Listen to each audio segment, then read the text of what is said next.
Hey guys, Dr. Bernardo here. Look at me, I'm wearing a Hawaiian shirt because I'm a laid back guy. Well, but I do want to talk today about pressure because it fucks people up.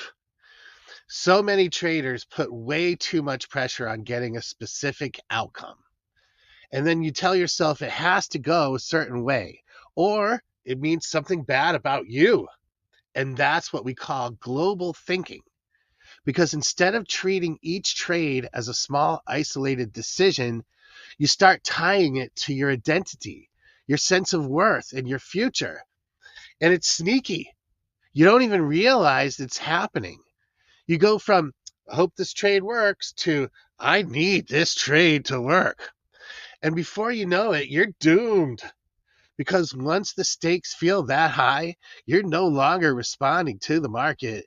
You're reacting to your own fear or shame or your ego. Global thinking makes everything feel like all or nothing. Like, if this trade doesn't go well, then I'm a failure. And admit it, you feel that way. You're hearing me talk and you're like, well, that doesn't make sense. But you do it, it's automatic. Or it's like, if I don't hit my profit goal today, I'm going to fall behind forever. And when you think like that, you're setting yourself up for a meltdown. Because when things inevitably go wrong, and they will, you don't just lose money, you lose control. You start spiraling. Now you're not just dealing with a setback, you're dealing with a crisis. That's when people start revenge trading or over trading or jumping into impulsive setups that they would normally ignore. And it's all driven by pressure. Pressure is the mother of adrenaline. And adrenaline is the enemy of every trader. I say that all the time. It narrows your vision. It speeds up your body. It overrides your logic. It makes you feel like you have to act, like something terrible is going to happen if you don't. And that part of your brain, it's not built for trading, it's built for survival. So now, instead of calmly assessing your next best move, you're trying to escape a feeling. You're trying to fix the emotional discomfort, not the actual situation. And that almost always leads to worse decisions. And of course, if you make a bad decision but get rewarded for it, that's one of the worst things that can happen because it's going to make you more tempted to go off of your plan in the future. And another thing that's wild is that pressure usually comes from inside of us, not from the market. The chart isn't yelling at you. The candlesticks aren't judging you. You are. You're the one saying, you better make this back, or you should be further ahead by now, or if you blow this, you'll never recover. And here's the thing, even if none of that is true, your brain doesn't care.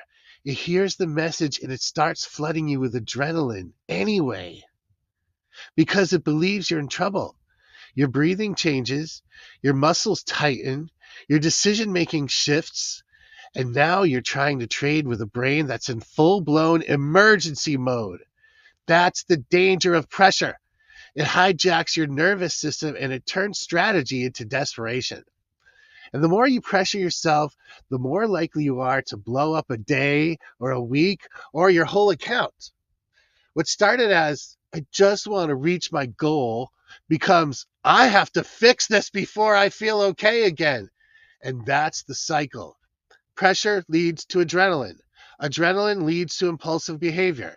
Impulsive behavior leads to worse outcomes, and worse outcomes create even more pressure. It just keeps feeding itself unless you break the loop.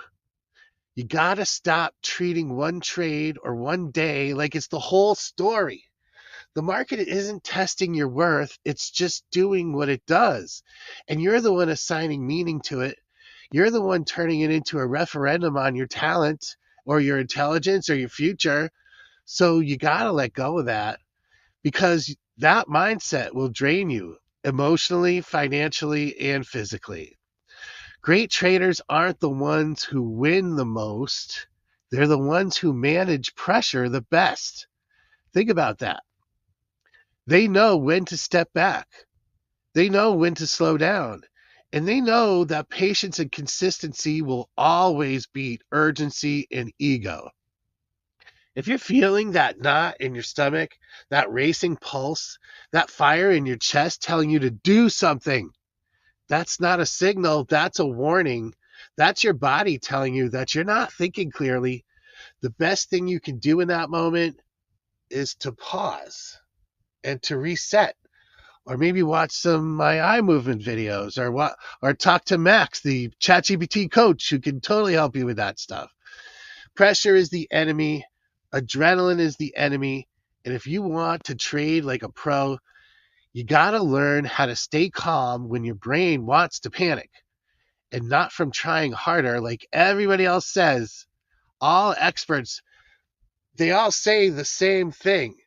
Just change your thoughts, just change your state.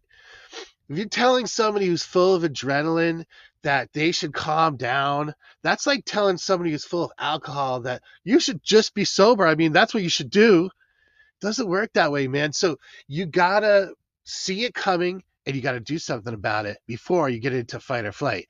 And if you do recognize that you're getting there, step away. If you realize that you are there, step away. And of course, I mean, like, I have stuff for that. I have what to do in case of an emergency. If you check out my Max Discipline Chat GPT coach, it'll totally help you with that. And it'll make it so that it's so easy that you don't even have to have an internal struggle. You don't have to do anything. It'll just like rewire your brain, and the changes will take effect and you're going to be awesome. And I do really want to help you. So thanks for watching.